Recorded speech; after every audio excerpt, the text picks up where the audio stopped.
Alan Johnson here from Piranha and Seriously Susie, getting into perhaps our most favourite bit of Jung's car, which is all the electrics. To start off with, as you probably know, we've put the winch on the front. Now this winch is a 12,000 pound winch, as we've discussed. It's a Tigers 11. And the recommended battery for this is actually about 600 odd plus CCA. Now the biggest battery we can fit into this car is 390 CCA. It's not enough. We have to fix that problem. So to overcome that problem, what we're going to do is actually link the two batteries together with what we call a Winch Assist Kit. So we're now going to get into all the electrical bits and start putting this together. This should be fun.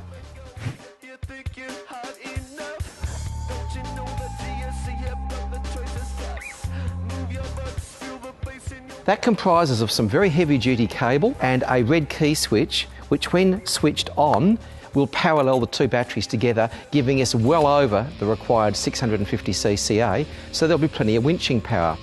Now this Winch Assist Kit does more than just give you extra power for your winch. It also means if you need to do an emergency jump start, for instance the main battery's gone flat and the second battery isn't for whatever reason, you can turn the key on and you can start your car off the auxiliary battery, so it's a very useful little gadget.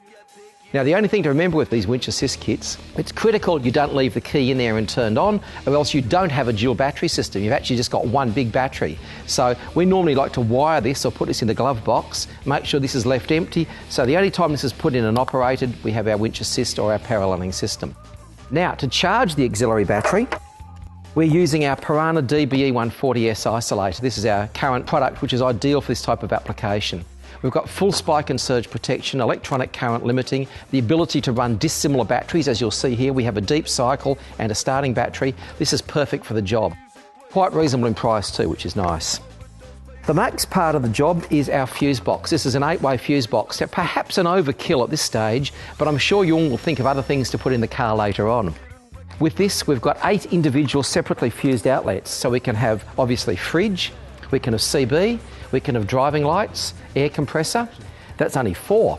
We can then possibly have mobile phone. We might like to have an outlet for an inverter, another one for fluoro light, so that's up to 6, but there's still more to spare, so this is a terrific little thing to do. We'll be running plugs and sockets inside the car, and that should make the job work nicely. Now the other very important part of this dual battery system is we're going to be running the right size cable. So on the isolator side of it, again, back to the same heavy cable we use on the Winch Assist Kit, and into the back of the car, 6mm 64 strand cable, which is going to ensure no voltage drop, so all those plugs and sockets will work to perfection. Now very quickly, before we move on, bonnet clearance is a bit of an issue on these cars. We're putting in much bigger batteries, so it's important we use the recommended or the right batteries, which have the terminals in the right position and importantly have adequate clearance. This is the positive terminal here, where there's a big gap, you've got plenty of room. The negative one, if it touches here, just means better earth. Same thing over here, we've got to keep the battery the right way round so we get plenty of clearance on the bonnet there, which is very important. Now the other part of this is we're running, as you might have noticed, a calcium battery here. The nature of calcium batteries is they need a higher voltage to make them charge correctly. Jung's alternator is already the factory fitted EFI alternator, which should do the job perfectly. We're going to have to check the voltages here to make sure once it's all running that we're getting 14.2 volts or greater than, otherwise that calcium battery will not charge. If that isn't the case, we'll have to pull the alternator out, either go to a bigger alternator, which is not a problem, or at least tweak the voltage reg in this one.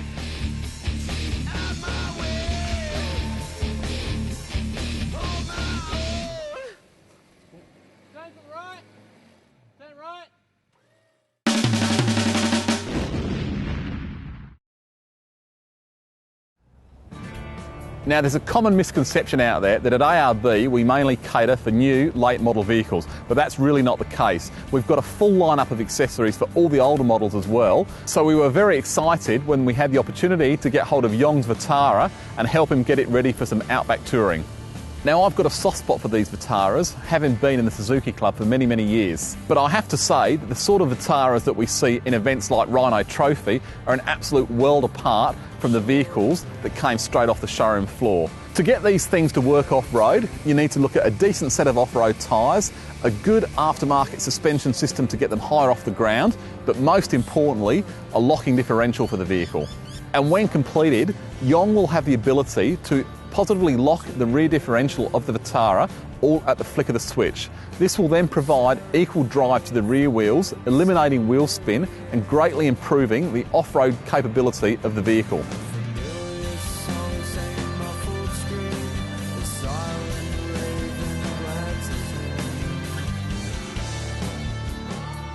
Air Lockers provide outstanding improvements to off-road capabilities in a variety of terrain. Sand, rock, mud, snow, hill climbs, hill descents are all far more manageable with a locking differential, particularly installed in the back of the vehicle. An Air Locker is a replacement differential that really gives the best of both worlds. For on-road driving, it operates like a standard conventional open differential, but when you're driving in severe situations off-road, you flick the switch, the differential locks, and you have positive traction to both wheels.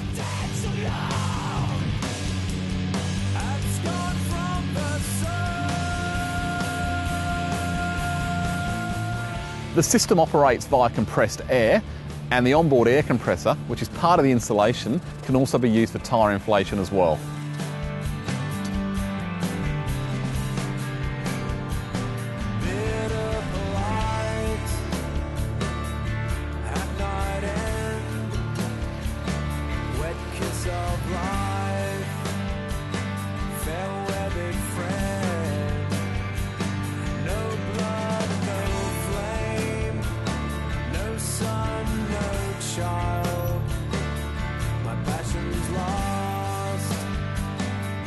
The fitment of the Air Locker today pretty much wraps up the modifications that have been done to Yong's Vitara, and he's now ready to tackle pretty much any four-wheel drive track he's likely to come across.